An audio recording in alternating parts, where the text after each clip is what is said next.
Hey, good morning, everybody. We are live on the Fireside Chat, and I just wanted to introduce my special guest today. It's Jen Montone, who's the principal horn of the Philadelphia Orchestra.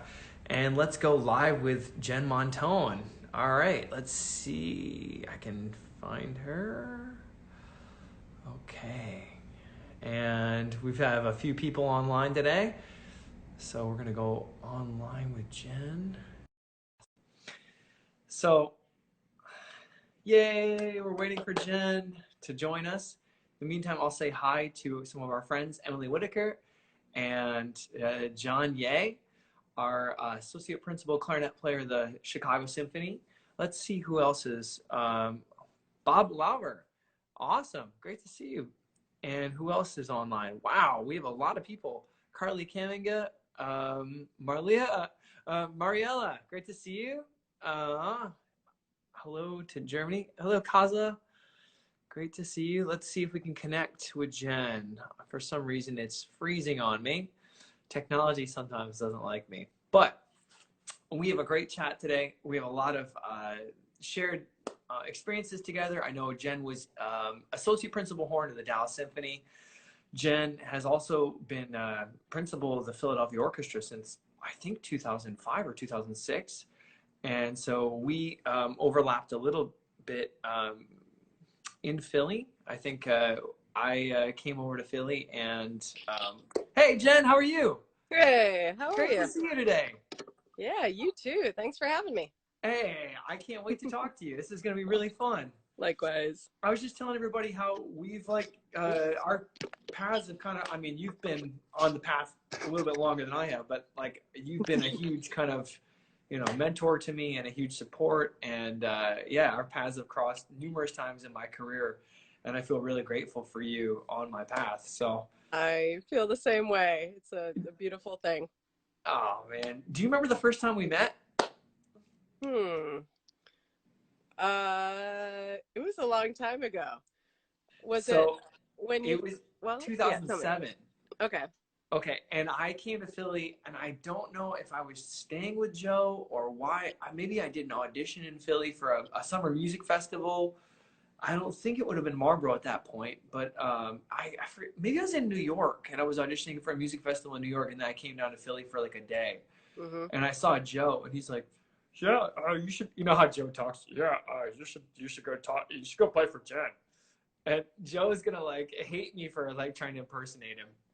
He's like, I don't talk like that. I was like, no, you don't talk like that, Joe. I remember that lesson. I was like, oh my God, who's this guy? Like, Yeah, like I remember, dude, like I was like so you're nervous to play amazing. for you, and I remember how nice you were, and I remember how supportive. I was like, this is the Philadelphia principal horn. I was like, she's so nice. I was just super I don't know what I was impressed. expecting. It's just like someone who was like, not friendly and not personable, and and yeah, and then since then you've just like helped me out. I remember I came out and subbed with the Curtis Orchestra in 2008, and I stayed at your house that week. Yep. That And it was like, fun. That was I remember making you breakfast, like omelets, because I'd worked in a breakfast restaurant. I was like, hey, I can make omelets. You're like, Dave, it's like 6 in the morning. I was like, I know. Oh, it's so fun. I love that about our field, like how we just all of our paths keep crossing and just like all the love that's there. It's just the most beautiful thing ever. I Yeah. mean, and I've felt it even more this past 6 weeks or 8 weeks, however long we've been quarantined now. Yeah. Just like how interconnected and how much those relationships, like in our field, have meant for me. And Yeah. I think our paths have crossed at least 4 times just online over the past, for a couple weeks. Yeah. It's amazing. Well, yeah, I hope I hope everybody's sort of feeling that like love and the community like that we're in. I think it keeps us feeling energized to actually, like try and care and keep working and, not get too despondent during it all. So Speaking of love, I have feeds the soul. a couple hellos to share, but one of the big ones is from John Hamill in Japan. Oh, So yeah, John, I was talking to John today, and John wanted me to give you his best and just to say hello. And yeah. how's he doing? He's good. I mean, he can't practice in his apartment, and he said he's been staying in like 95% of the time, except to like go to like, Right. the grocery store or something. Oh man, So yeah. That's the thing. Live in a city, you can't you can't practice very much in apartments. yeah, absolutely. So we have a few people who are online that we should definitely give a shout out to. Philadelphia Orchestra Instagram. They joined and they wanted to say hi. Sweet. And then we can just scroll through these comments. Natalie Fisbo says hello. Nice. We've got Joanne Semblanc cat. Speaking of cats, this cat has to say hello every chat that we're on. This is Mumu. She's the German cat. So she's a part Maine Coon cat, part Gorgeous. no, not Maine Coon. I'm sorry. She's a Persian, part Persian and part like calico. Nice. Actually, I just saw somebody's name is Who Stole My Hamster? No, And come I was on. like, oh, I should have brought my hamster. Do you have a hamster? I do, yes. Oh my gosh, that would He's be really food for cute. mine. Yeah. What's his name? Bamster. Bamster The hamster, yeah. No, both of my kids like became infatuated with the idea of having hamsters. And so of course we got them each one and then one died. So now we're down to one, but we'll probably get another one. Yeah. Wow. Well, I think yeah, they need friends, right? Like they're just There like he us. is. That's They me, need little Chiba. they need little Oh, friends. But Johnny, I was is that you? initially That might be going to get John a Hamill. He hamster. calls me Janiqua. I was initially gonna get a hamster when I was in Germany, and then like yeah, I don't know, it just turned into me getting another cat. So Right. Cats are awesome. yeah. So do we have anyone else that we need to shout out to? Anyone that you want to say hi to? Jamie Reynolds says hi. Yes, and Dana. Thanks, guys, for coming. We've got Four Flutes, One Eye, and that's a Melody from Taiwan. Wow. Oh, wait. And then who else? Oh, that is John Hamill. Who Is stole John my Hamill? hamster? Yeah, he's the only one that calls me Janiqua. So, So wait, oh, so that's really John Hamill, like the hamster? Someone stole my hamster. who stole my hamster? I'm following him. Takao Maestro Kanayan from Japan says hi. So yeah, Maestro's been watching almost every chat. So it's just awesome to have like this support from all over the world. Yeah. And then Julia Choi. Yay. Yeah, and then Hoyt's Horn. So I guess that's Tyler Hoyt. And then Illegal Jazz Horn. Hi from New York. Man, everyone's out to see you. Hi guys. Oh, It might be you. I think it's you. I mean, I do this like 3 times a week, and Yeah. like I don't ever get all of this. Great programming going on. It's awesome. Plus your duets are amazing. Oh man, we gotta do one. We gotta do a duet. We're totally doing. They're actually like harder to put together than you'd think with like the distance, because everyone's got a different acoustic in their room, right? Yeah. So I was trying to do one with a friend the other day, and his acoustic was a little bit dry, and mine is really reverberant, and I have this like fan that's just going like I'm in a wind tunnel. Yeah, exactly. Yeah, so it's just different acoustics. Like it just sounded like he was like, in a galaxy far, far away. Right. Oh man, yeah. Jeff Lang's son, Johannes, is a great recording engineer, and he's been putting together a lot of the Philadelphia Orchestra ones that we've been doing. We're all putting together all these different videos, but it's so humbling to record these things because you're like taking take after take after take, and then listening back, and you're like, nope, not good enough. Ah, it's like, oh man, yeah, it is humbling to like, really, and especially like, it's really good for you. I'm not in the habit of playing like huge chunks of orchestral pieces. Yeah. Like we did Beethoven 3, I think the third movement up to the trio. Nice. With the Chicago Symphony. We were gonna release that, and then for some reason some of the videos didn't line up or something, so they didn't. Right. You're like, I put in a lot of work on that. Yeah. So. And then let's see, Mariella says, love the duets and the hair. I'm sorry, guys. Like seriously, like my hair is just, it's so long right now. It's the Corona look. Everybody's got that. Yeah. Like all the girls are getting longer and all the guys are getting like, a little more volume. Getting higher. Yeah, it's awesome. Yeah. So. Yeah. No, but it's good though. I feel like the younger, all the students, I think I'm starting to see more and more of like, people playing with each other and people playing on top of themselves, which is great. That's like such a good project for all of us. It's like, keep us all playing. Do you have any projects that you want to record? Yeah, I have a number of them that I'm working on. So let's see. Uh, the Mason Jones Book of Life, I think yeah, Solos for the Horn Player.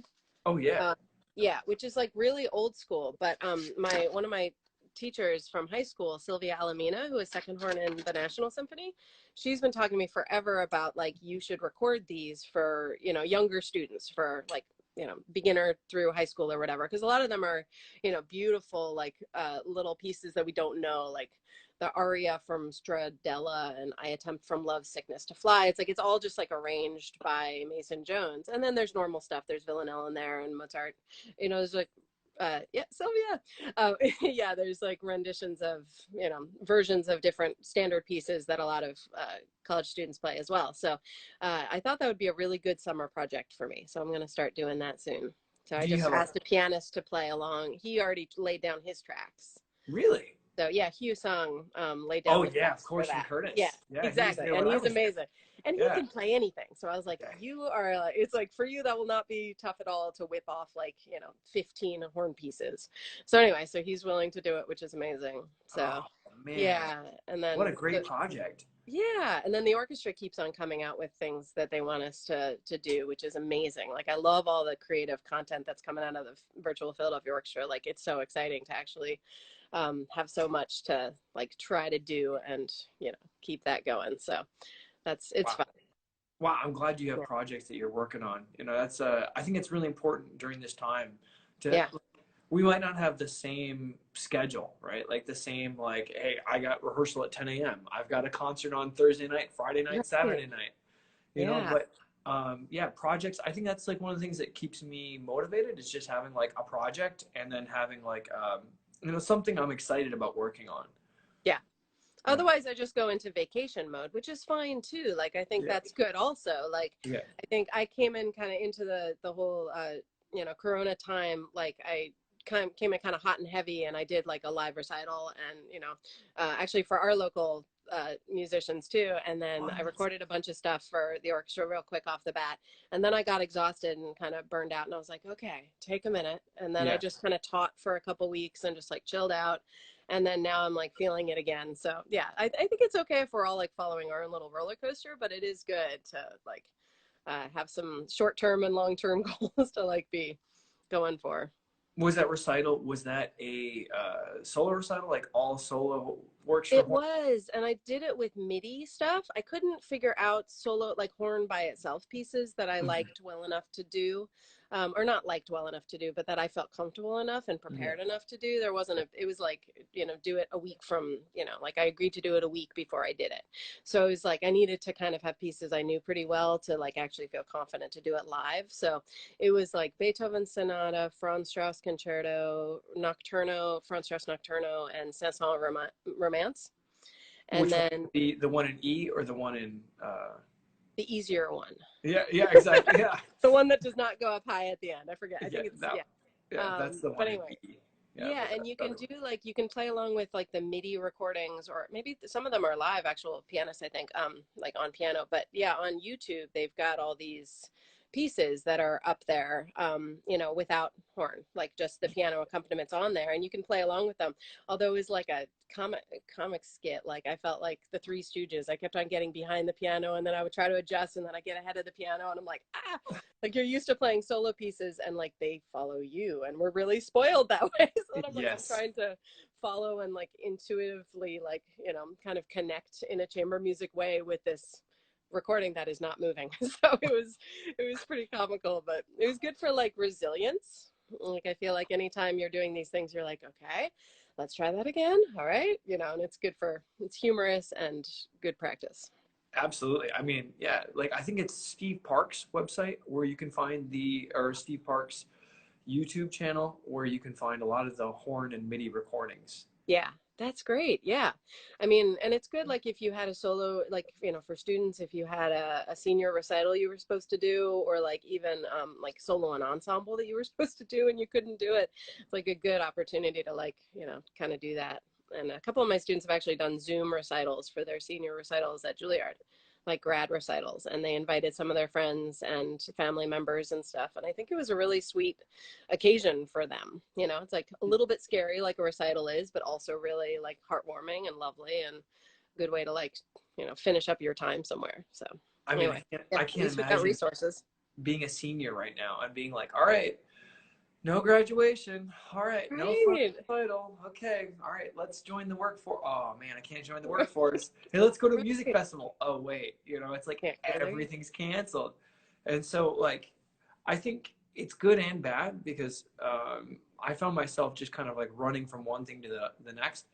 And I didn't feel like I was home much. Like I felt like I was going, I was at the hall mostly practicing, you know, because that's, you know, I'm like close enough to the hall where I practice at the hall. So I'd get up in the morning and I'd go practice before work, and then I'd just be there pretty much all day until I was, you know, home.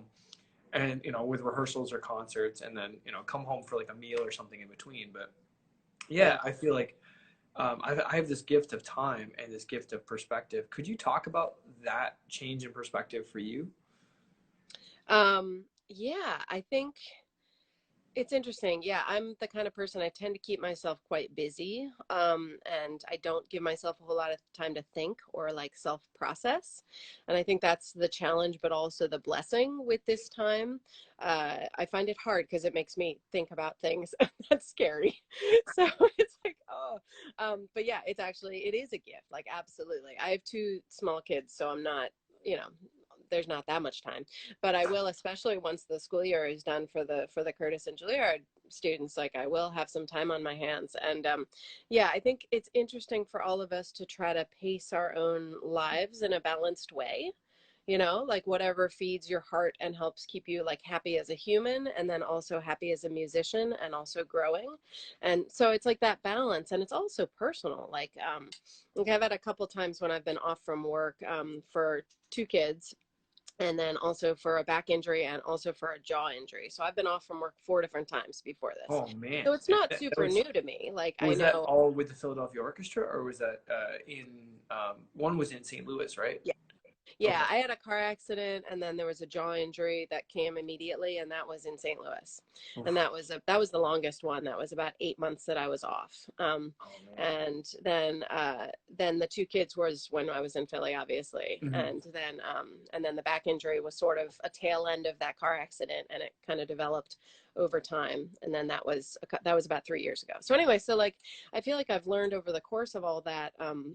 I think I've learned both how to help uh, be okay with just spending time like with family and with myself and with friends and just being like a regular person and finding that that's okay, but then also trying to be efficient with time on the instrument and trying to not you know, kind of like bang my face in, don't play the same things over and over again, like instead try to have good projects that are interesting and practice them mindfully, and you know, like work in a way that is like rewarding but doesn't blow your face out. So I Wow. think that's kind of an interesting thing to try to find. And then Yeah. it's just trial and error on all of that. So Yeah, absolutely. I guess it is, right? I mean, it's like, like, you know, I you just said so much in that, you know, that last 2 minutes that I'd love to just dissect a little bit. I mean, first of all, you said the word balance. And I mean, I feel like balance is one of those things that we're always working on, and it is trial and error. yeah, You know, it's like, how do I find out what works for me? Well, I try and I find out what doesn't. yeah, You know, and that's yeah, the way really for me to figure out like, okay, if this doesn't work, then what does? And that's how I found out like a warm-up routine, which I got from you. Like, it's of your course. warm-up routine. I mean, it's like, you know, that's like my daily warm-up routine. And you know, I've been so grateful because it's like, you know, I get to hang out with you in the morning, basically, you know, doing your routine. Well, So you took it and ran with it. I mean, yeah, it was funny because I was watching and I was like, this is amazing. I love everything he's saying. This is great. And then you're like, oh, I originally got it from you. And I was like, well, yeah, but you actually, you did what I think all of us do, which is like we take influences and then we let it like percolate in ourselves. And yeah. then what comes out is a very personal approach. And so like to the topic of warm up and the topic of balance, like we had Freudis come to a horn class the other week, and it was amazing. She was talking about how for her, if she plays the same warm up every day, she gets super bored and mindless about it. And so This she is changes it so up let's to let's be, slow down for a second. So oh, yeah, Freudis re Vecra, very, or yes, yeah, exactly. and she is like the Norwegian horn goddess, right? Yeah, I mean, like just the like grand the dame of greatest, horn, like like, amazing. Yeah. yeah, yeah. So she So saying that she practices a slightly different warm up every day, Oh, but she has sort of like a basic one, and then she changes it every day so that she keeps mindful with it. man. And you can take like different warm ups from different people and piece them together and like figure out what works for you. Like it's a beautiful thing to like take all these resources and make something that actually keeps your mind engaged and keeps you healthy and all that.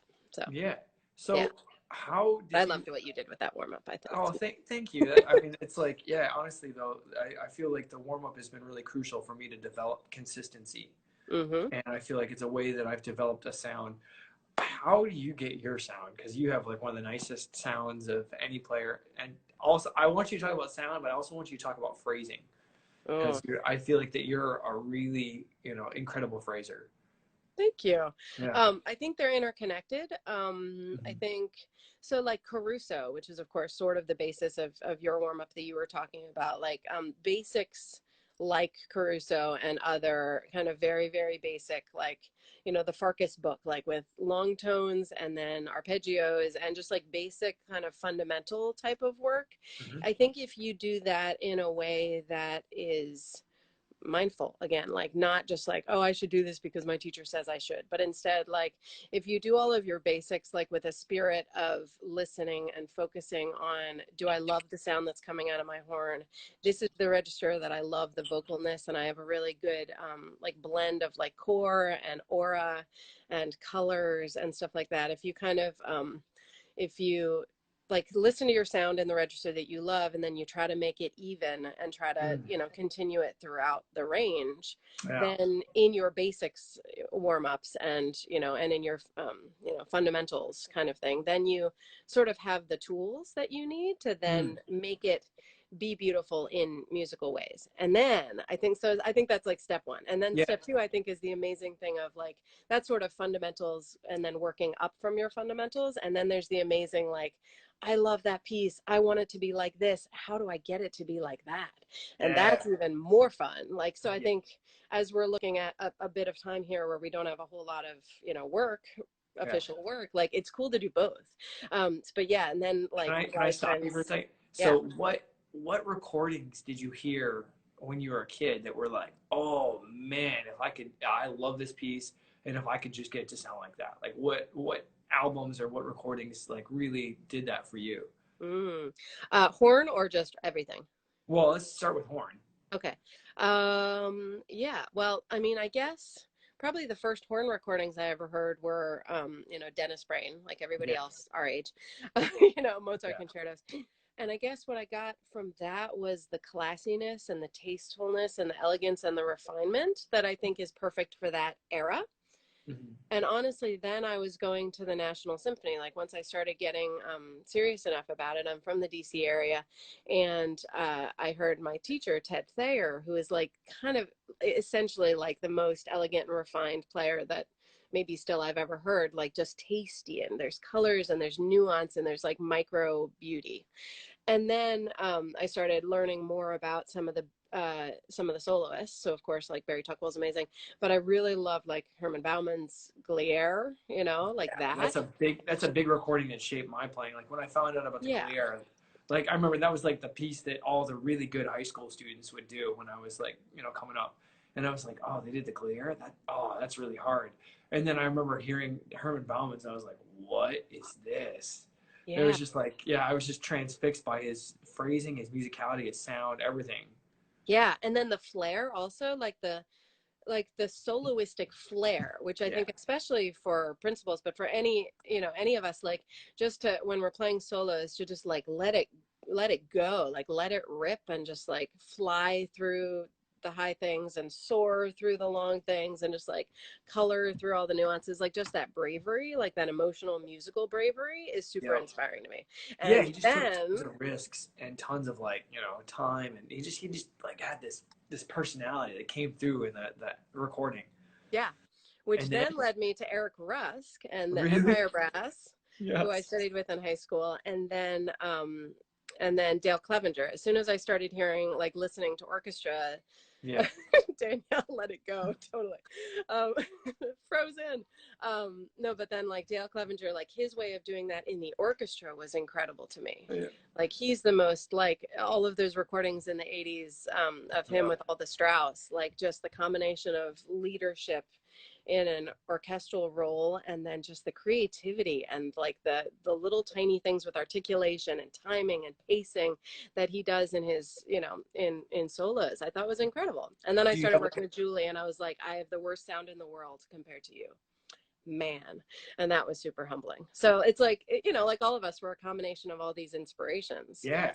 But Yeah, it's like, yeah, it's funny what inspired me like growing up and what inspired you. I think a lot of the stuff that, you know, it's kind of universal what inspired us, right? yeah. But I mean, yeah, I like what albums of Chicago Symphony or Dale Clevenger did you really love when you were, you know, starting off on the horn?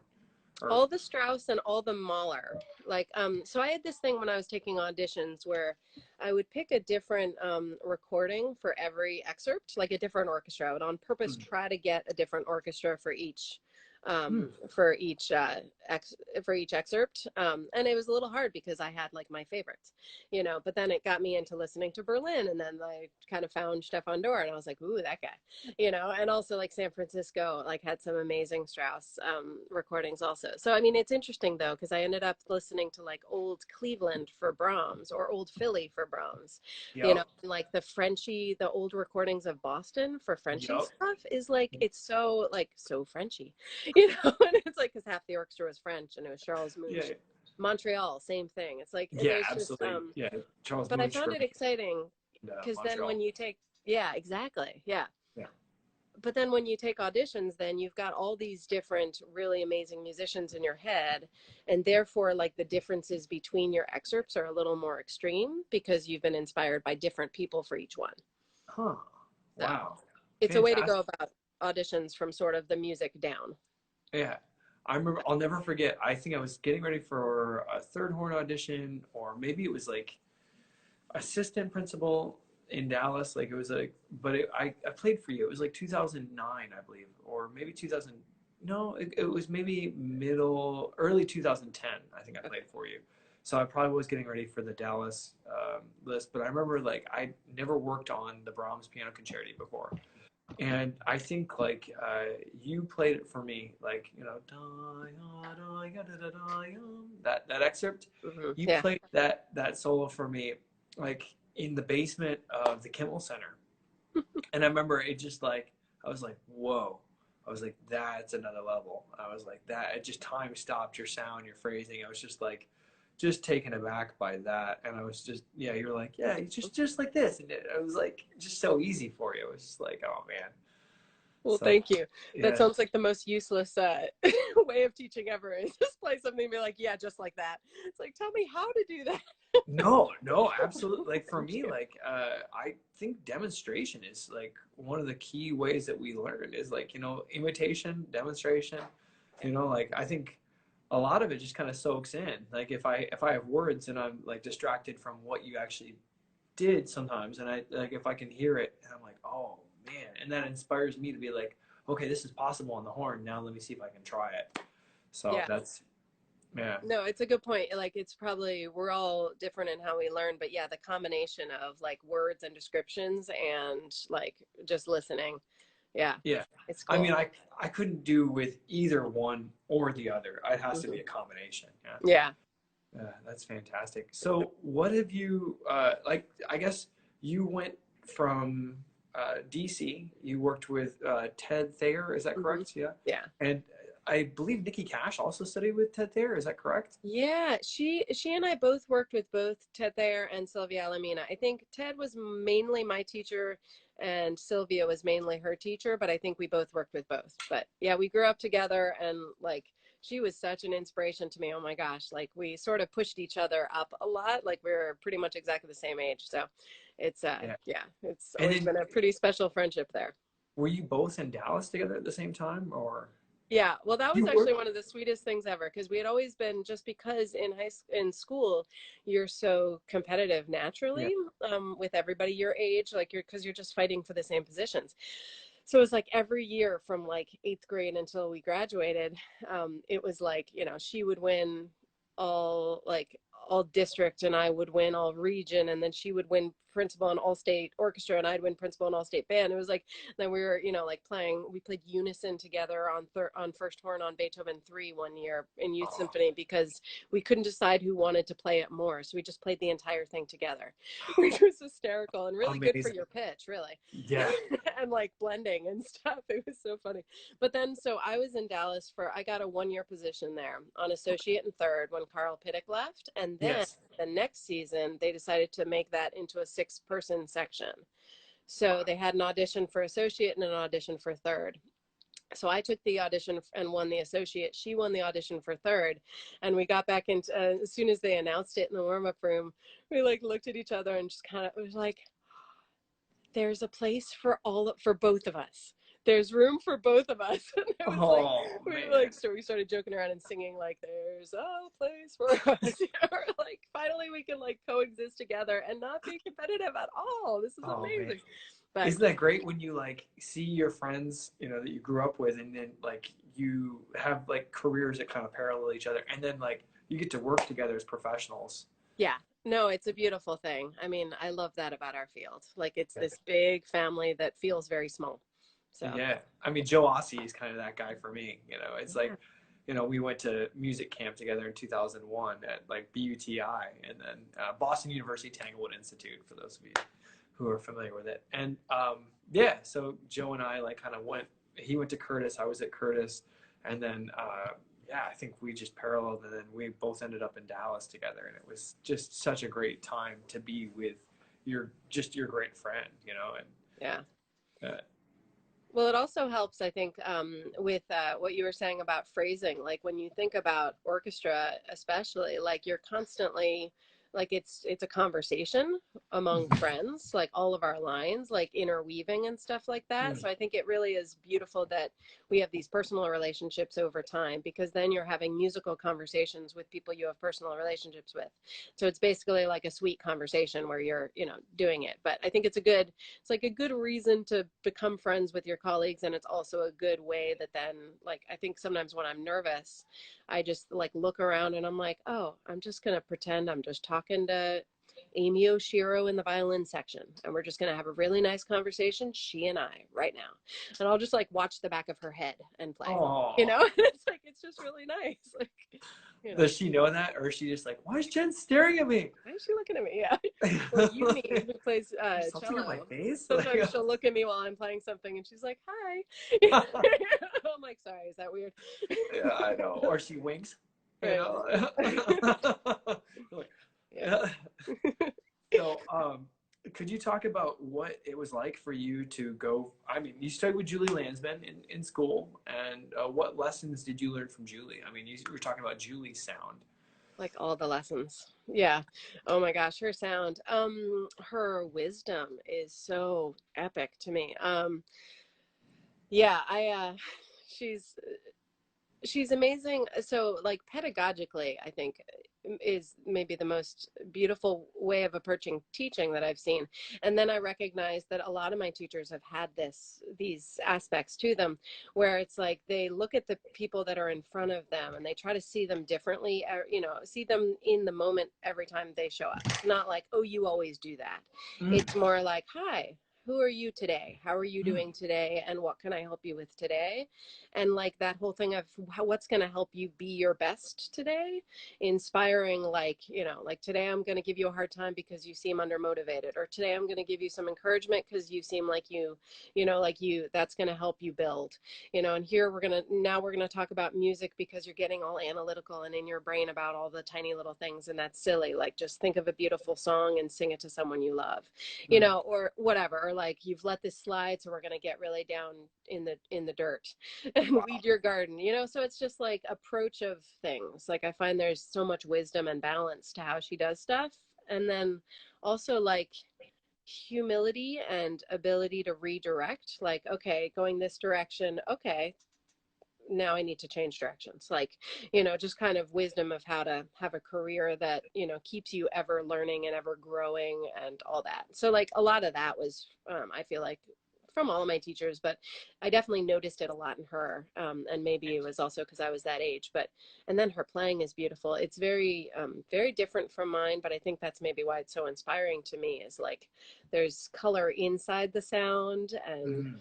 she, yeah, like, she's always been really helpful to me in terms of me bringing out the best in what I am and not pretending too much to be like her. Like, I remember after a while, I was, of course, trying to sound just like her. And she was Yeah. like, honey, you're never going to sound like me. And that's good.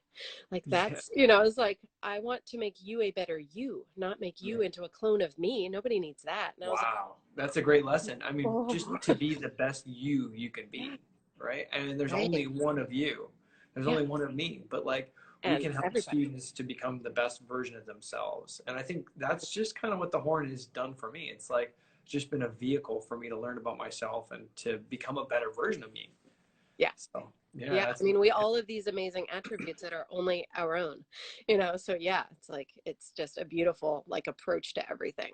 So yeah, and yeah, getting comfortable with ourselves too, like accepting the things I don't do so well and trying to improve on those, and then acknowledging the things I do okay. It's yeah, like, and it's not being like, oh yeah, check me out, this is something I do really great. It's like, no, like I think humility, true humility, is like knowing what we do well, what we don't do so well, and then just realizing we're never going to be the best, we're never going to be the worst. We're just somewhere in the middle, right? yeah. Yeah. Well, we all are like all of those things in one. But yeah, and like the Zen Buddhist stuff of like, she also got me into reading all sorts of like really inspiring like Buddhist stuff and doing yoga and meditation and just everything in that direction, and Don Green and all this. But it's like the whole thing of striving Yeah. and then letting it go, that kind of concept. It's like striving your best, like it's sort of like practice mentality, giving it your all, and then letting it go in a beautiful giving way. And that's such a good performance mindset. That was one of the But questions that I thought about asking you. Is like, so in our careers, like there are things out of our control that don't go as planned, right? For you, you had two injuries really. You've had the kids, which I'm sure were planned, right? But you had to take yeah, time off the horn and then coming back from that. yeah, And then I know that Philly was having some financial trouble, as all orchestras have in the past few years after the recession, and now this coronavirus pandemic where we're staying at home. How has the resiliency from like taking auditions, kind of, and maybe playing principal horns for me, like you're exposed. I don't always play perfect. I actually I don't play perfect, right? There's no way, that's not ever. a thing, We're right? never perfect, Yeah, ever. exactly. But I mean, I'm always trying to live up to the standard. And for me, like, I just, it's humbling. You don't ever hit the standard you set. You don't ever play all the right notes. And you have to come back the next day and, smile and say, all right, let's give it a go again. And you have to be Yep. resilient. And you have to be like, all right, today I'm putting myself out there again. Like, Yes, that's like exactly our field. yeah. Yeah, I have this magnet on my fridge. That's my favorite thing ever, which is courage doesn't always roar. Sometimes courage is the tiny voice at the end of the day that says, I will try again tomorrow. Oh, And like, yeah. yeah, whenever I just like feel just like, oh, just like beat up by whatever, and it can be life, or it can be horn, or just my own failings or whatever, like I always go and I look at that and I just kind of like nose breathe. And like I think in order to give fully, I guess, like I think to give our all in anything, but and maybe especially just to horn right now, like it's you have to then be willing to accept that it's not always going to go okay, and you have to be able to circle back and be like, this was the best I could do today, this is Mhm. who I am today, and tomorrow XYZ. Yeah. Tomorrow I'm Yeah. gonna do this and do that and do that. But I think it's important to be able to process and then have a goal. Yeah. And I think like everything personal sort of, it helps us. Like whenever I have a student who has a bad breakup or loses a family member or something, like I see it, and I see them going through it, and we all try to like help our loved ones and support them when we all go through hard things. But there's always this beautiful bloom of expression and compassion and wisdom and understanding that comes from all these hardships. And Mm. like that's like life. That's why like everybody who's over the age of 60 like is so freaking wise and can just help us with so much as young Yeah. musicians and young people. Yeah. It's like it's amazing, but it's just like life and what you do with it and how you process it. And I think the Mm. more like lovingly and using humor and just be like, oh my god, the better that we process and the more loving we are about it, then I think we grow our wisdom over time. So I guess Yeah. that's maybe my goal for It's my that attitude of, gratitude, right? It's like, hey, yeah. what am I grateful for as opposed to what don't I have? And then I also see in you too, like this, like, you're able to look at the glass as half full as opposed to half empty. It's really this kind of this change of perception. Well, you too. We are both crazy optimists. I like In people, many and ways we are similar. yeah, I think we are. Like I like people a lot, and I believe in like the good that can come out of conversations. Good that I just want to see everybody in a good light, and then if you believe that people are good, then generally you get good stuff back. Yeah. And sometimes you're surprised. You're like, hey man, like wow, this is even better than I planned. Yeah. So yeah, it's Oh yeah. That's a good leadership thing also. Like mm, yeah. that concept. Like yeah, sort of respecting the people around you and knowing that they can teach you so much. I mean, Like learning as from young everybody players. around you, that's like the greatest blessing of our field.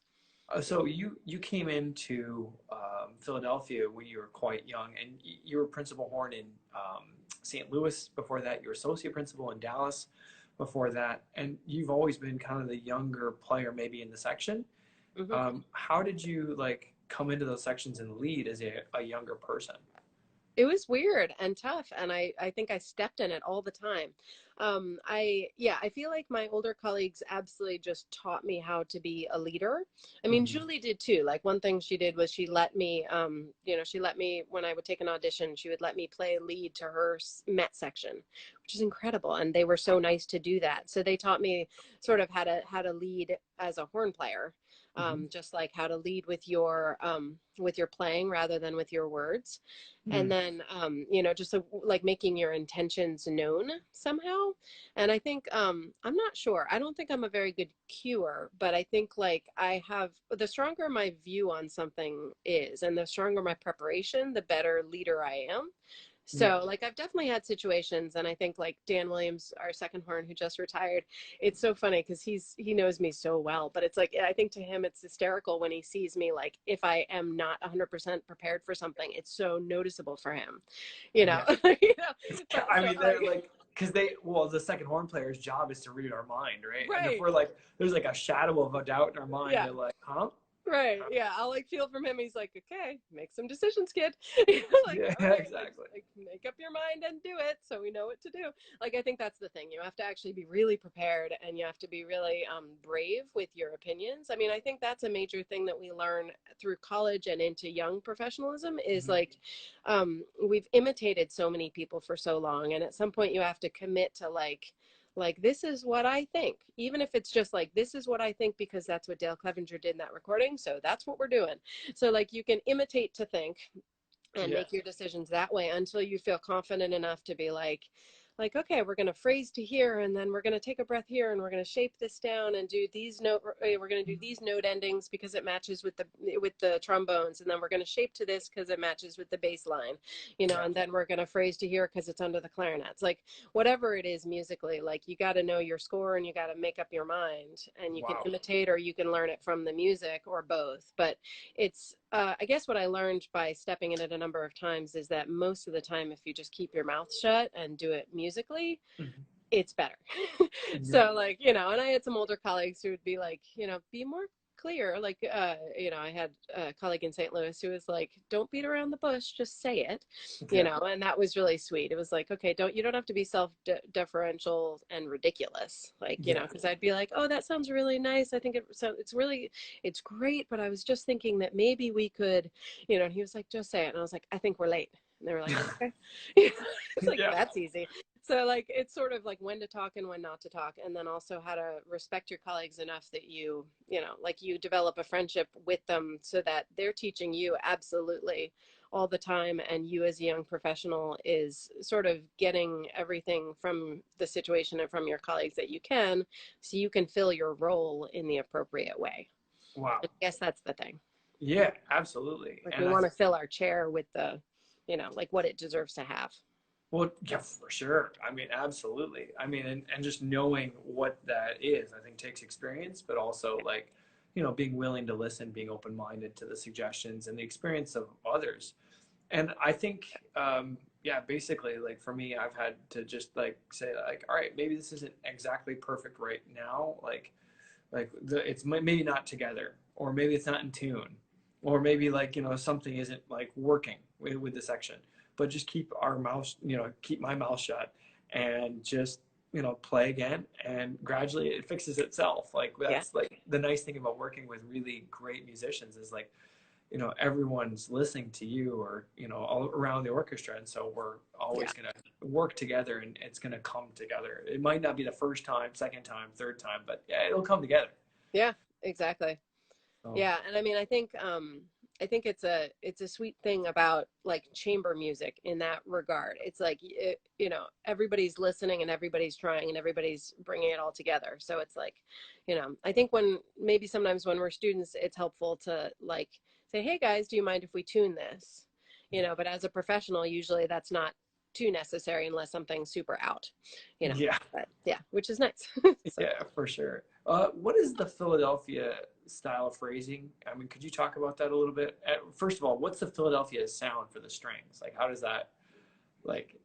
That's a lovely thing about our orchestra. It's got a lot of history, but I guess all orchestras do. It's just we're very aware of continuing ours, but like your orchestra is the same thing. But yeah, so Philly, I think, has a cool thing in that the Academy of Music was pretty dry, and the shape of it was such that I think the strings had to use a ton of bow and a lot of like glisses and like just this warmth that developed in the sound. I think I forget which conductor it was. It might have been Savalish, or I forget which one it was, Stokowski maybe, but he said that he envisioned the sound as a diamond wrapped in velvet, Oh, which is like an yeah, amazing thing to think, yeah. right? It's like, oh, So, you can, but the acoustic of the Academy was pretty dry, right? I think so. I think so. Yeah, I mean, I haven't played there much. I think I did the Nutcracker there when I was in school, but I don't remember the acoustic too well, and I was in the pit. right. But yeah, I was going to say that the Philadelphia orchestra strings are known for their legato, like the connection between the notes, and it's just this like, I mean, just this soaring string sound. I mean, I don't think there's any way to describe it unless you've heard it in person. Yeah. And even if you've heard it in person, I don't think there's any way to describe what it sounds like on stage. Like, I just wish that every person that like loved the Philadelphia Orchestra could get a chance to like sit next to you for 5 minutes. Just like, all right, give like, $10,000, sit next to like Jen Montone, or give like $5. I don't care. Like, but sit next to Jen Montone for like, 5 minutes, and you'll realize why this is like such a special orchestra. Right. Well, I love the halls that have wraparound, like behind the orchestra. Cause yeah, I feel like then it's like, I mean, we're in the best neighborhood being, around our winds and our strings and everything. Like, you're right. It's amazing to be on stage with great colleagues, but I love that we can actually get behind different orchestras. Like whenever I go hear other orchestras, I'm always like right behind the horns or something, just because it's so fun to like feel like you're a part of it. But yeah, the sound, like that long bow sound is amazing. And it's very inspiring to try to use your air that way. And Yeah. it's a lot like singers. Like I think like I always grew up being taught to like emulate singers and stuff like that. And so it's amazing because I think the woodwinds in Philly and the winds in general, like they've come from like a pretty interestingly European heritage, and Yes. so they're very vocal and very creative. And then the string sound, like it's a really inspiring combination to be around all the time. I It mean, helps us if grow. I was going to recommend to learn about the Philadelphia phrasing, so it was brought over to the United States by Marcel Tabito, who was a French oboe player, and he taught at the Curtis Institute of Music. But he developed a number system from 0 to 30, and then that was the dynamics. So you had more possibilities than just 6 levels, right? Because we just have like pianissimo, piano, mezzo piano, mezzo forte, forte, and fortissimo, right? And it just seems like there's so much more expression and so much more nuance than just 6 levels. Yeah. So yeah, I think the book Sound in Motion by David McGill, who was in music class with one of Tabito's students, John Delancey, I believe.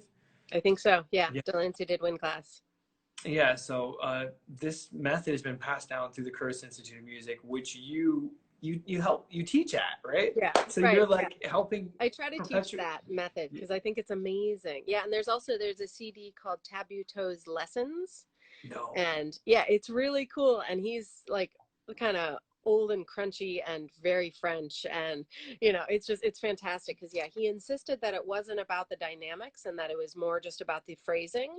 But Wow. it absolutely is the dynamics also. Like you can use it kind of any which way, like any tool. But yeah, it's amazing to just think of that in terms of helping you pace a phrase to actually where you intend it to be, Mm-hmm. and to see where there might be like a harmonic reason to like do a color, like is there a suspension that you can kind of press and release, or is there is there a harmony that changes so you can do like a little color thingy, or like a flourish at the end of something. Like he really like in putting it in numbers, it gives you a little freedom to feel like you can just explore it. It's like a playground of Yeah. little tiny things you can do with a phrase that makes it just more personal and more Yeah. beautiful. And I think it's a great thing. I mean, if we're going to be students for life and we're ever growing, like this Yeah. is a great way to have every time be a little bit different because you're looking at it with through this lens. So yeah. And there's also this Marcel Moïse book called Tone Development Through Interpretation.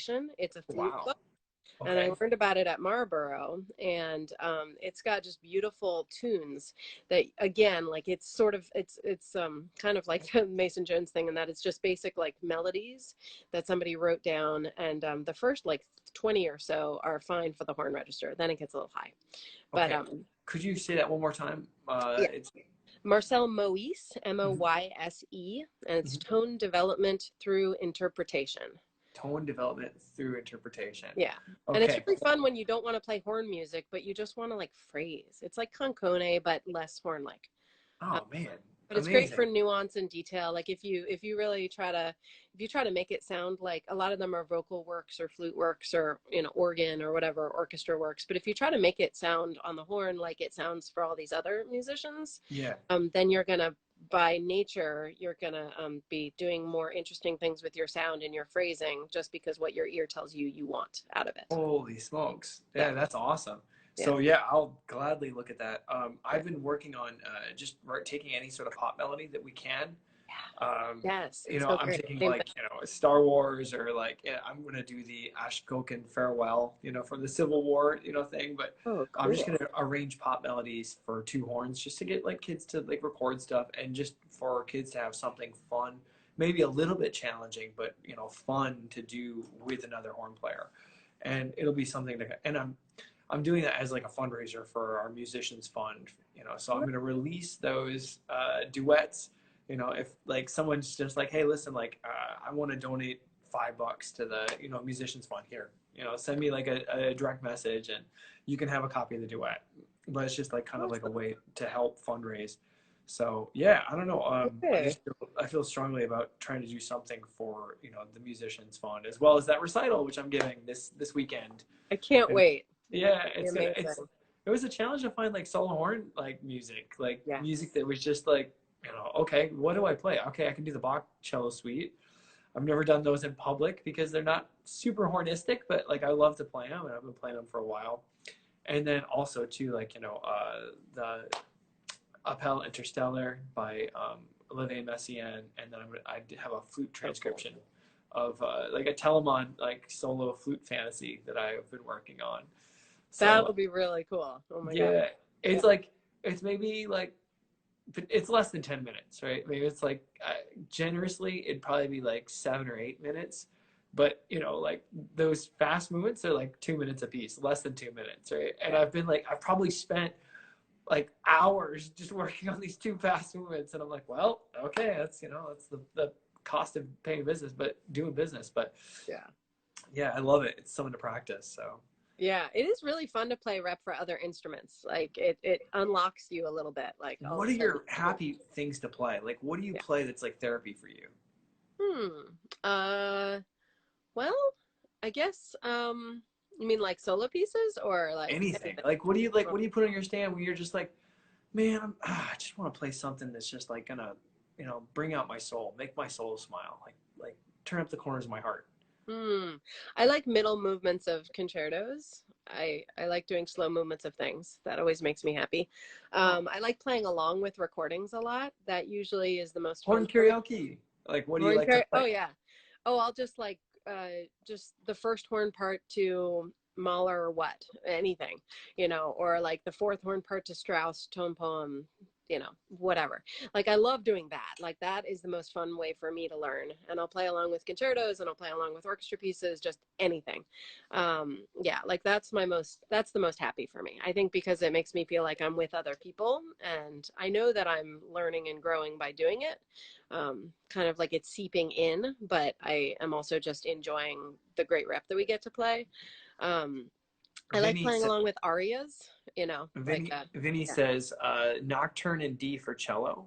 sweet. Vinny Carletti. I don't know that one. Nocturne in D. And then Oh, we've got the Fantasy Stuka, yeah, obviously by Spanish music. Schumann. That's Yeah. from J. Oh yeah, Alberico, Joe Albert. 55. Yeah. Yeah. Cool. Yeah, and like arias are really fun. Like Oh yeah. like an aria from a Marriage of Figaro or something. Like there's one called Dove Sono, Ibe Momenti, which is amazing. The Schumann Dichterliebe are really Okay. fun to play along with. There's Schubert Lieder that have been transcribed. I actually just recorded for the Philly Orchestra some Clara Schumann songs for a women's Really? composer concert, and they're gorgeous. And yeah, I like the idea of putting the text, trying to like see if you can get it to make sense with the music. Like when we do like Strom or something, trying to make it feel right. It's like, Or oh, the they're Britten talking about Serenade. this. So, or the Britain Serenade. It's like, oh, they're Yeah. talking about this, so we play it this way. Like it's Yeah. fun to do that. Jack So, Perry scales. yeah, exactly. That just warms my heart. Thanks, Jack. Warms Yeah. my heart. Yeah. Brahms Cello Sonatas from But Jeffrey some people Whaley. do like to play basics, and that makes them Thank you, feel Jack. like really good. Yeah, It's yeah, wonderful. actually, I So mean, like, like doing doing the things that I know I need to do, yeah, right, that if I know I need to do it, right? And by doing it, I feel good right. because I It's like know I've cleaning done my your best to house brush my or like teeth. weeding your garden. You're like, okay, Yeah.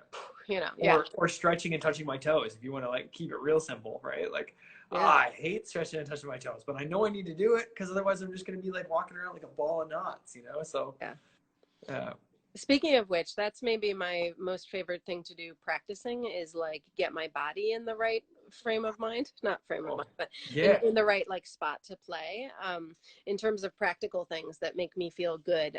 Yeah, like doing just a little bit of yoga or a little bit of stretching or a breathing gym or like lying on a foam roller or like Arnold Jacobs breathing bags, like things yeah, like that. Like in terms of things that make me feel good and that I know that I'll be able to play well afterwards, those are the big things for me. So, yeah. I yeah. mean, for me, it's always like something physical that gets my lung capacity opened. Like swimming always does that. Pilates always does that for me.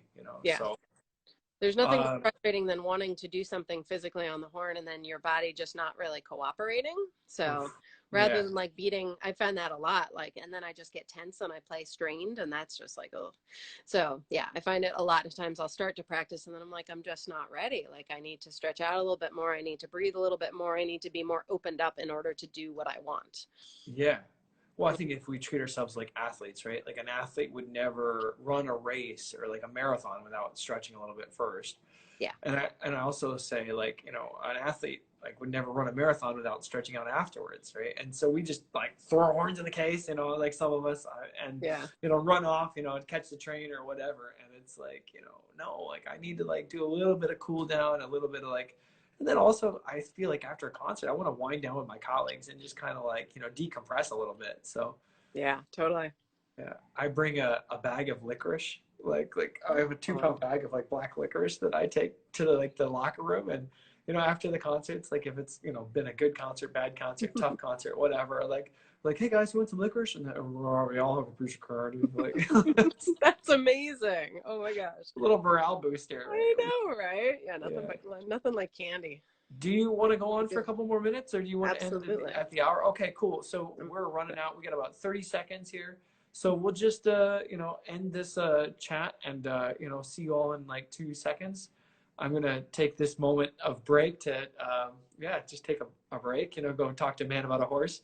So I'll be back in about a minute or two. Okay. Okay, perfect. All right. Excellent. Sounds good. See you soon. Bye. Bye. Hey, we're back, everybody, and we have the second half of our chat with Jen Montone. It's been so awesome getting a chance to talk to Jen. Hey, Jen, I'm going to add you here. How do I join you? Aha, there we go. Awesome. We've got Melody, we've got Rice Horn Crew, we've got Horna Spieler. Hey, you're back. Awesome. Yeah, exactly. That was a good little, it was a well-timed break. I just realized I don't think a lot of people know what that saying means. See a man about a horse, and that's okay. But it's a saying from Dale, right? He goes, "I am going to see a man about a horse," and I was like, "What? What? What do you mean?" He's like, "Think about it. You could go see a man about anything, really. I mean, you could see a man about and I was just like, where is he going? Oh, he's gonna go to the restroom. Okay." Oh. Yeah, so that was fun. That guy. I've loved watching those chats with him. Oh my gosh. Man, He's such an inspiration to all of us. Everything he says, you're just like, whoa. He's done it all. He's like been on the mountaintop. And it's like when he speaks, it's like poetry in motion. You're just like, yup, yeah, wow. Amazing. Yeah. So I think we have a few new Baby. people that joined. We've got French Horn Bonnet. So I think that's Javier Bonet, if I'm not mistaken. That's Javier from Spain. Yeah. We have... He came to a class a couple of years ago and played a recital for my students. It was amazing. Man, that guy's ridiculous. He's really, really good. At the natural horn, at horn, I mean, it's just awesome to see him. We've got Jessica Young, who's a horn student of mine who's in Boston now. And then MS State Horns. Their horn studio has a Instagram account, and they've just been like really supporting the Fireside chats. I know Danielle Kuhlman's on. Danielle waved, and Danielle's like, been making us laugh all. Christoph S is on. Holy smokes! Christoph S is a professor in, I believe he was in Essen, but he's principal horn in Bamberg, and then the first horn of the German horn sound or German horn quartet. So yeah, Christoph S is an awesome player. And then we've got the best colleagues. Yeah, Isomri practicing. Is Omri practicing? Thanks so much for this talk, guys. Love you both. I bet you that's Omri Barak. Is that Omri? Yeah. I bet you that's Omri Barak. Yeah. So I think we got it right. It took me a second. Book, I really should be practicing. I know, me too. Oh, geez, yeah. I have put the horn on the face today twice, so yeah, I've got nice. I've got some practicing in. I guess I just want to talk to you about just some of your lessons. You teach at Juilliard, you teach at Curtis, you play principal horn in the Philadelphia Orchestra. You have a family. That's a lot to balance. And I just think balance is one of those things that we've one of the themes of today's conversation. But how have you been able to balance some of your time and some of your needs, demands, right? Well, I guess, okay. Well, I think in general, we all learn over time, when we should practice to be the most effective and efficient, when our bodies need rest, when we need food, when we need entertainment, when we need whatever. So I think if you start to listen to those cues as you get older, I think you figure out your balance a little better. For me, then it was when I had my 2 injuries, especially the first one, the jaw one, it was interesting because I came back and I was playing between middle C and middle G, and I could do 5 minutes a day. Wow. For a week. And then every week I was allowed to add a half step or 1 minute. And I had worked with this doctor at the Cleveland Clinic who was the head of the Performing Arts Clinic. And he sort of taught me that way of working back from an injury. Wow. And it was just that's where my jaw didn't, he'd put electrodes on my head and seen where everything lit up. And he's like, that's the range that doesn't light up. So it's not going to hurt you to play in that range if you play soft. So it was interesting because it was just the concept of okay, well, how do I practice the horn and get better again and get back in shape with those kind of constraints. Yes. And it made me really creative just by necessity. It was before the Philly audition. I started that process about 4 months before Philly audition. So like, it was interesting working from that point to then winning, you know, a big audition. And I think the way of like, oh, well, what are the aspects of horn playing? Oh, what do you need to actually be good at this? Like, what is technical? What is musical? What is important for what? Like, you need good air in order to tongue on the air. You need, you know, like, you need to be able to have breath control in order to phrase, like all these kind of mechanics and things. If you build that up and sort of, if then as a professional, if you're constantly like going back to your Mozart concertos and rebuilding them up, then you're doing it kind of thoughtfully. And I think that helped bring a certain amount of efficiency to practicing. And I guess that's the thing. Like, you want to take whatever's coming out of your bell and make it better. Yeah. Every time you play. So like, I practice at night. I practice after concerts, like you. Yeah. I practice a little bit before rehearsals or before concerts. And like during the first halves of concerts, I'll put in some time, and I'll put in some time after a concert. Like, now that I have kids, it's harder for me to practice during the day at home. I just don't get anything done. I can imagine. So, yeah, while they're awake, they, you know, they demand attention, and, you know, you kind of have to, especially probably right now, it's really important to, like, you know, be focusing on, like, all right, their education, they're staying at home too, so we got to get them their homeschool and, you know, outdoor time, all that sort of stuff. Yeah. Well, and it's interesting because sometimes, like, I'll go to practice, like they'll, you know, go to a school thing or a, you know, or activities or something, and I'll try to practice, and I'm like, I'm not in the right headspace for this. Like, my body's not ready or my brain's not ready. Like, so how do you maybe I need to like take a walk or read a book or okay. talk to my mom. I was just going to ask, like, what sort of things do you do to get your head in the right space to practice? And like, yeah, like, what the right space you were saying is like present, mindful, and then maybe willing to look at some of these things that need improvement, and that takes some attitude, right? Right. Yeah. I mean, sometimes you can get yourself in the mood. Like, if it's the only hour that I have, I'll be like, okay, well, you better do it because you got to play that tomorrow. So, you know, but you can, like, if I'm not, I'll do stretching to get my body in the right place. I'll do meditation to get my mind focused. I'll listen to recordings with a score so that I have some idea of what I'm going for, you know, especially like when I'm preparing for orchestra stuff. It's like, well, you know, either you know the piece or you don't. If you know the piece, you listen to the recording with your part. If you don't know the piece, you do the same thing with a part and a score a couple times, and you learn it that way, like actually really learn it. So like, if you're not in the mood to actually physically play, you can do a lot of practicing that way. And I find for auditions and solo pieces too, it's like the more you know about what you want, that works. And then there's some cool, I think this comes from Chicago pedagogy, but like sing, buzz, play, that's really helpful for getting yourself in the mood. You sing what you want and then you buzz it to see if you're on the mouthpiece to see if your mechanics kind of are working right. And then you know what you want, you know your body's working well, so then you play it. And it's a good way of like layering. So yeah, I find that to be fun.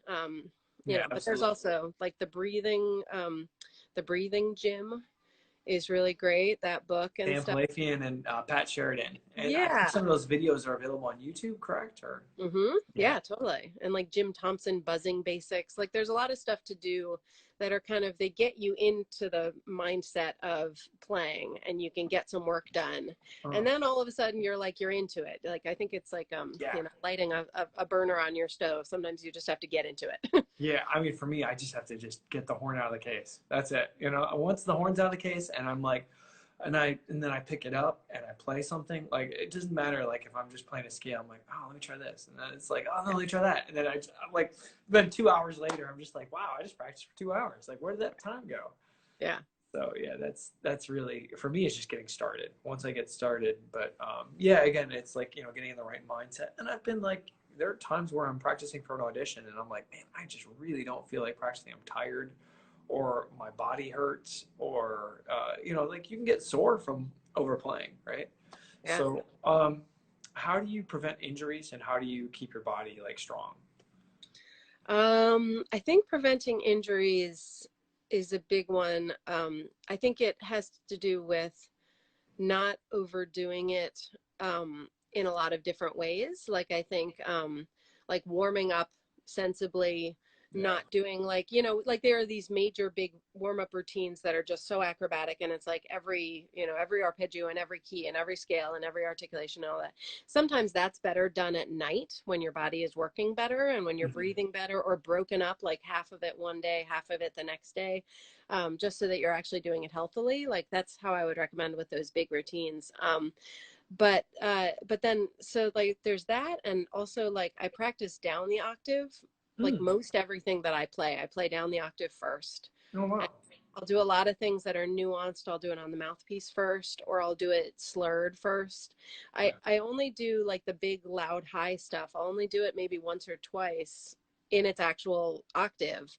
I'll just practice all the other things first. Like you can get a lot of work done on like Beethoven 7 down Yeah, the I remember down like that's two exactly what I was octaves. just gonna say is you Yeah. had like I played Beethoven 7 for you and like you're like, have you ever played this down the octave? I was like, why would I do What? that? And Why?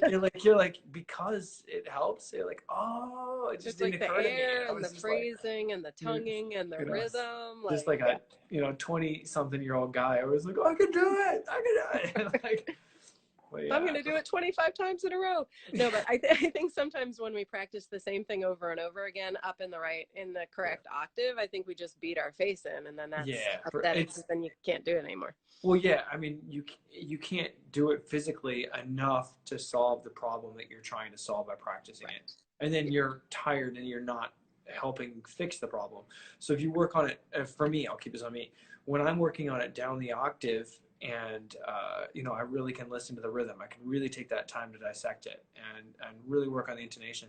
Then when I take it up the octave, I can just do it like 2 or 3 times, and then I can save my face for other practice. Right. Yeah. Or even like, yeah, I mean, and same thing for doing something on the mouthpiece or doing it slurred, or you can do like, dee da da da da da da da da dee da dum da da da, like putting subdivision Yep. inside Oh, yeah. things, or doing like Beethoven on the natural horn. There's all these practice techniques, and I think the more varied we use our practice techniques, the less on the face we're being, because we're being more thoughtful, because each time you use a practice technique, you're doing it towards a particular goal Hmm. instead of just, I'm going to do that again because it wasn't good. Because Yeah. I think whenever we do that, like we tend to take a bad breath and we're kind of tight and we're frustrated and we're just like, so yeah, I like to try to dissect things a little bit more. And I think Hmm. that goes to efficiency, but also like just keeping your brain like going towards flutter tongue. Yes, exactly, Dana. Totally. Yeah. Yeah, flutter tongue or stopped. Like there's a million ways to practice stuff. So I think, like slower, getting faster, all these. But yeah, I think in general, like then also in orchestra, I think we overdo it. When we have, especially as students, when we have like 11 rehearsals for the same piece, Oh, your brain just turns off and you're just like, okay, whatever. And he just made us do it 4 times. Like, ugh, and you don't take a good breath and you don't use your air well and you're not open and you're not relaxed in your shoulders. Like I do a lot of stretching in rehearsals and kind of, just putting my hand on my stomach to make sure I'm actually breathing and using my whole torso and yeah. kind of wiggling around just to keep myself open. And I'll like in orchestra, in order to not overdo it on my face, I'll put a couple of goals, like I'm gonna see how can I match the articulation with this group of like the brass, Oh, or yeah. match the phrasing with the strings, or see about the balance underneath the woodwinds. Like I think if you put different goals Mm. underneath your orchestral playing, then you're thinking more and you're not just Wow. kind of mindlessly blowing. Or Yeah. I something mean, I feel physical, like like, I'm going to uh, take a good breath every single freaking time. In this wow. whole big loud page, which we've done now 3 times, I'm going to take the best breath I know how, and I'm going to use my air, pace it the absolutely perfect way, Wow. and see if I can keep it off my face and not in tight shoulders. Like Yeah. goals. I mean, I know for me, like some of those long pieces, like Shostakovich 7, like that's long and loud. It's just hard to like, all right, go from point A to point B, or like even Prokofiev 3. We were doing that on tour. It's like, just how long can I go and play a full out? And it's like, it's kind of a dumb, that would be my like stupidest goal to have. Just how loud can I play and how long can I play? So like Right. if I can think about like musically phrasing, where can I get a good breath? Like where can I trade off and give the assistant some rest? So I Yeah, guess all of that. um, for me, what lessons would you like to share with students? And I would love for you to think about, like, as a high school student, what would you wish you've known? As a college student, what would you wish you've known? As a young professional, what would you wish you've known? Like, what Hmm. lessons would you teach yourself as a high schooler?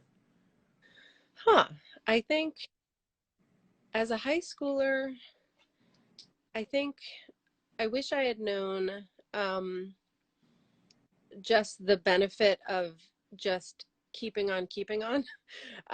Like of, I think I used to get very, very frustrated, like huge roller coaster mood swings about what was coming out of my bell, and Mm, not kind of realizing that just by putting in the time and just keep on, like I was so frustrated because I had no low register. I was so frustrated because my middle register tonguing wasn't good, my upper register strength wasn't good, my, just nothing, it's like whenever I would hit a roadblock, it was hard to just like push, just like keep on walking the path, hmm. and trusting that, like, just by putting in the time and by putting the effort, it's going to get there, and try to use your resources the best you can, and try to just enjoy it along the way. I think that was the major thing in like high school into early college, that Yeah. I wish I sort of had the hindsight of knowing that.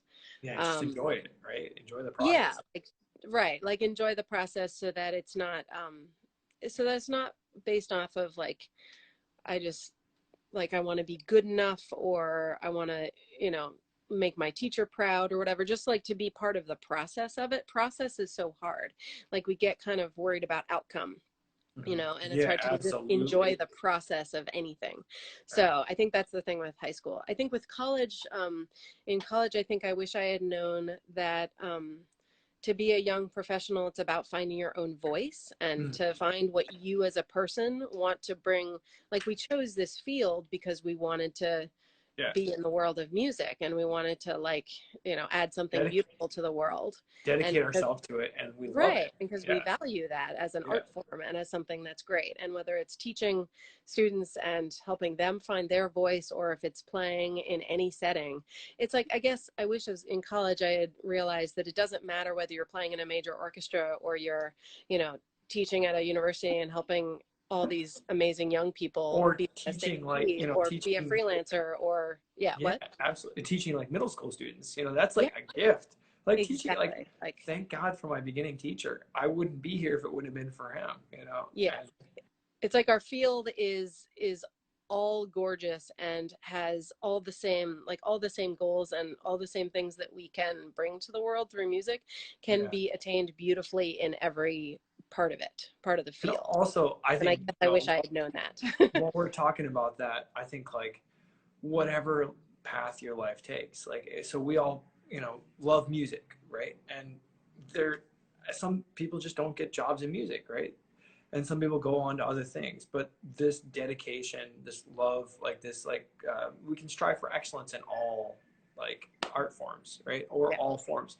I can be the best dishwasher I can be. Like, right. that was part of my story. I was a dishwasher and I loved it. I was like, Yeah, and I learned how to wash those dishes quick, and I was like, part of the team, and I was like, if those dishes didn't get done, like, that, the cook wouldn't have a plate to put, the yeah, dishes on, right. or put the dish on. So, I was like an important part of the team, and I took that really seriously, and just Yeah, whatever I do, just do the best you can do at that. that's a big gift. My dad actually was big on that. It's Yeah.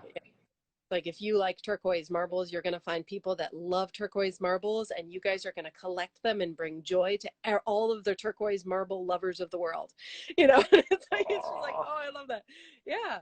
And also like that your voice is a beautiful thing you can add to the world. Like even if you phrase things differently than what your teacher told you to, or even if, it's like even if you think you're bad at things, you've got something beautiful. Like what you think is bad might be something that other people think is gorgeous. And yeah. it's like just all of that, like honor your own self and your own contributions, even Yeah. if they And then don't seem also, as sexy or fancy as whatever the stupid world seems to value.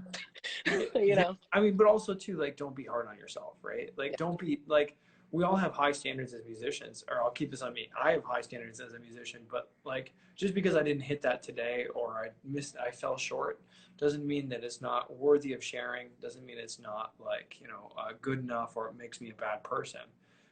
It just means that, hey, like this is just another area to grow, right? Yeah. So yeah, I think. Yeah, I love the idea of separating out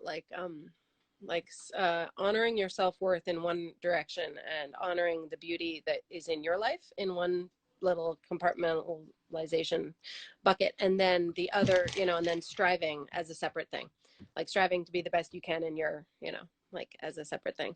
Yeah. But Wow. it's fun. And It's like what have been some of like your music. favorite memories of playing with the Philadelphia Orchestra? Like what are like some of your favorite concerts, favorite conductors, favorite pieces? Well, I guess I mean, so when I first got to Philly, we played Mahler 4. It was the first thing we did in Carnegie, and it was amazing because I drove up for some reason. I forget why. I don't know. I think I might have been meeting Julie or something at her house. Anyway, I got in a car accident on the way up there. I got in a fender bender on the way, and the airbag deployed, and so it like hit my lip, and it was like sort of sagging. Which was ridiculous. And so like I had like air escaping out the side of my mouth. And it's like, October of my first season with the Philadelphia Orchestra. And so I was going back and forth from St. Louis to Philly my first season. And so like, I was kind of like stressed out anyway, like just starting this new job. And then I think I had just gotten back from a trip out there. And I think, so anyway, so I think I was sort of out of it, and I think I was concentrating, and I was listening to Mahler 4 in the car. So I was spacing. So I rear-ended this person, had that whole thing happen. And then, so then I had to play Mahler 4, like, with air escaping out my side of my mouth. And it was funny because it was very memorable in that I was trying to figure out, what do I do with this? And my normal thing would be to like tell everybody and get like reassurances from everyone that it was going to be okay and you're going to be great. And then I was like, that feels wrong and stupid. Okay, no, I'm not going to do that. So I went in like a room and I did a bunch of yoga, and I kind of tried to focus, and I was like, all right, mind over matter. Like, it's going to be great. I know what I want to do, and it's going to be great. And then I played and it was fine. But it was such a big deal because then at the end, like, Dan Williams, who's second horn, he was like, as the applause was happening, he was like, what was that sound? Was that you? And I was like, what sound? And he was like, the leaky tire. What on earth happened? And then I like told him. So like the applause is going on, and I'm like basically weeping, trying to explain to him, like, through like a fake smile, like what had happened. I was like, well, I got Randy because I was spacing out in the car. And he was like, Wow. wow. He was like, Wow. and Bill, like, it was just like, oh my gosh. And it was like, sounded pretty good. And I was like, Amazing. oh my God. And I was Amazing. like, I love you for supporting me. I love you for not making a big deal about it. And like, it just felt like, okay, I've like, me and my imperfect person has found an orchestra where I will be supported no matter what. It was memorable because it was hard. It was memorable because it was scary and stupid and ridiculous. And then it was memorable because I was like, man, like good colleagues can make you feel so loved. And like, it's okay. Even, it's like, if this is a big striving field that we're going to be playing a bunch of things throughout our life, like even if you have a concert where you've got, a leaky tire air, coming out of your mouth, like it's still, like it's still okay, and tomorrow will be another concert. It's like, it was Wow. good in a lot of different ways. Well, But thanks for sharing that story with us, Jen. And yeah. in parting, I think this would be a great place for us to close. But would you mind just kind of sharing why music and the arts are so important to you, and what do you think music can do? Why it should be, so important right now, especially now. Oh, that's a really good question. I mean, it's important to me because I don't know. I think there's this beautiful world of people, and as musicians, we get to play with other people. We get to be on a team with other people. We get to like play for and to people, and it's Mm. like, it's such a beautiful. It's like, it's something that can bring happiness to yourself and everybody around you. Like, it's what we all love about it. For me, it's just really, really fun and like just a blast. Like, I love that. But I think like right now, I think it's hard because I think I think everybody kind of in a way, like, I want to be a doctor. I want to actually be helping, you know, like I think we all want to like do something important to help the world in tough times. And I think it's hard being an artist, but I think maybe we have to trust that any beautiful contribution is a beautiful contribution. So like if we try to, you know, like even if it's just, you know, playing a little tune off your balcony or playing, you know, putting together a quartet of yourself playing with yourself and putting it out there, you're going to put a smile on somebody's face. And like that's what music can do, and that's what you can do. So it's like, yeah, somebody just wrote beautiful vulnerability, and I think that is exactly what I'm trying to say. Yeah, it's like beautiful, loving vulnerability, and we all have the capability to give that. So like, wow.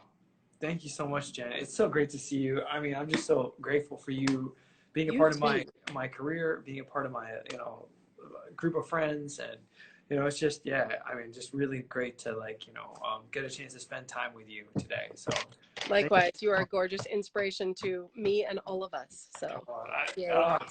Yeah, love you, Jen. See you later. Big Bye. hugs. Thanks, Yeah, guys. thank you all for watching, and Thank have a you. wonderful rest of your day. Thank you to all of us, and yeah, one last shout out to, you know, Philadelphia Orchestra, Jen Montone, and all of you who watched. You know, John Bruce, yeah, John Hamill in Oh, Japan, all of our so friends. nice. I Yeah, love our field. Like all our yeah, I conferences. know. So It's so great. awesome. I'll see you soon. Okay. Bye. See you Bye soon. bye. Thanks. Thank you.